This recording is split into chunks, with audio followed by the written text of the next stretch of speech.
Hi అండి. మా పెద్దమ్మాయి మా చిన్నమ్మాయి కేక్ చేశారండి ఎగ్ తోటి. ఎగ్గు నెక్స్ట్ వచ్చేసి గోధుమ పిండితో చేశారండి. ఫస్ట్ 2 కోడిగుడ్లు తీసుకున్నారు. అదిని కొంచెం పంచదార మిక్సీ కదండి, బ్లెండర్తో బాగా చేసారండి. నెక్స్ట్ వచ్చేసి జల్లెడ తీసుకొని కప్పు గోధుమ పిండి, కొంచెం బేకింగ్ సోడా, బేకింగ్ పౌడర్ 2 కూడా వేసి బాగా మిక్స్ చేసారండి. బ్యాటర్ అంతా కూడా కొంచెం ఆయిల్ కూడా వేసారు, అరకప్పు ఇలాచి పౌడర్ కూడా వేసారు. అది కొంచెం పాలు వేసి మళ్ళీ బీటర్తో బాగా కూడా స్మూత్గా చేసారండి.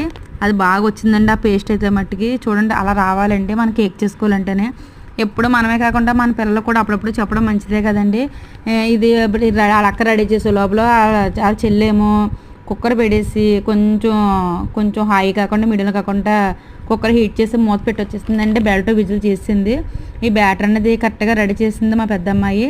కేక్ మోన ఉంటుంది కదండి, కేక్ది గిన్నె ఉంది, అందులో నీకు ఆయిల్ రాసి గోధుమ పిండి చుట్టూరు రాసి ఉన్నదంతా కూడా కింద పక్క పెట్టేసి ఈ బ్యాటర్ అనేది అందులో వేసి ట్యాప్ చేసిందండి 2-3 సార్లు. ఏమైనా బుడగలు కాట ఉంటే పోతాయన్న ఉద్దేశంతో కుక్కర్లో డైరెక్టర్గా పెట్టేసింది. స్టాండ్ పెట్టి కుక్కర్లో పెట్టేసిందండి. 15 నిమిషాలు 20 నిమిషాలు పట్టిందండి. చక్కగా పొంగి ఎంతో బాగా వచ్చిందండి. నీసు వాసన గట్ట ఏమీ రాలేదండి. ఎందుకంటే మనం ఇలాచి పౌడర్ గట్ట వేసాం కదండి, బేట్ చేయడంలో ఉంటుందండి. నీసు వాసన రావడం అన్నది లేదన్నది, కానీ చాలా టేస్ట్గా చాలా కమ్మగా బాగా వచ్చిందండి. మనం చేయకుండా మా పిల్లలకి అప్పుడప్పుడు కూడా చిన్న చిన్న పనులు చెప్తూ ఉండాలండి. వాళ్ళ చేతులతో వాళ్ళు చేసుకుంటా కూడా బాగుంటుందన్న ఉద్దేశంతో నేను చేసుకోమని చెప్పానండి. స్కూల్ నుండి వచ్చిన వెంటనే ఇదే అండి చేసుకున్నారు. చాలా బాగుందని నేను కూడా టేస్ట్ చేశానండి.